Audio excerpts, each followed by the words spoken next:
માન્ય અધ્યક્ષ શ્રી 177 જેટલા શિક્ષકોની ઘટ દર્શાવેલી છે, તો કેટલા સમયમાં રાજ્યની સરકાર આ ઘટ પૂરી કરવા માગે છે? બીજું કે નવી શિક્ષા નીતિ પ્રમાણે વિદ્યાર્થી અને શિક્ષક વચ્ચેનો કેટલો રેશિયો છે અને ભાવનગર જિલ્લામાં આ રેશિયો જળવાયો છે કે કેમ?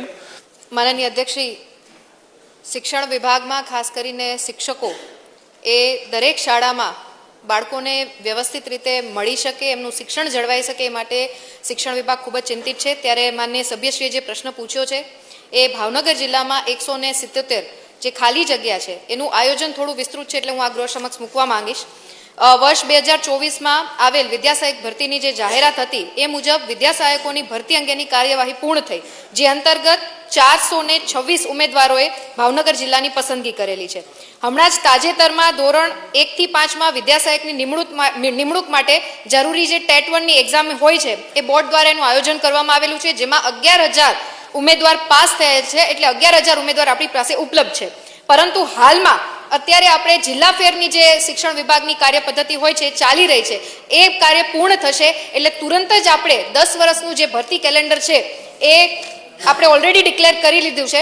એ ભરતી કેલેન્ડર મુજબ આવનારા સમયમાં જેટલી પણ જે જિલ્લાઓની શિક્ષણમાં વિભાગમાં શિક્ષકોની પૂર્તતા હશે એ પૂર્તતા આપણે અપૂર્તતા હશે એ પૂર્તતા કરી દેશું. આ ઉપરાંત આરટીના એક્ટ મુજબ અને એની આરટી એક્ટ 2009ની કલમ 26 મુજબ શાળામાં શિક્ષકોની જે જરૂરિયાત હોય એ 10% કરતાં વધારે ના હોવી જોઈએ. એટલે 10%ની અંદર જો આપણી પાસે ઘટ છે તો એ આપણે ક્ષમ્ય છીએ. ભાવનગર જિલ્લાની પર્ટિક્યુલર માન્ય સભ્યશ્રીએ જે વાત કરેલી છે તો એ 10%ની અંદર આવે છે, એટલે પૂરતા શિક્ષકો એ આપણી પાસે અવેલેબલ છે.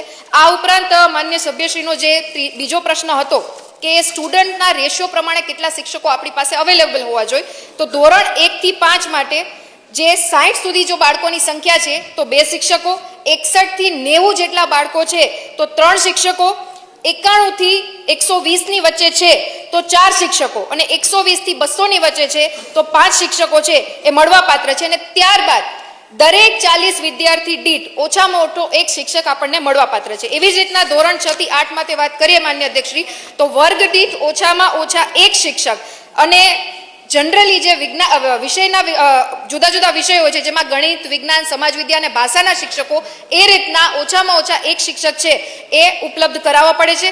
પ્રત્યેક 35 બાળકો માટે પણ ઓછામાં ઓછા 1 શિક્ષક જે છે એ મળવાપાત્ર છે.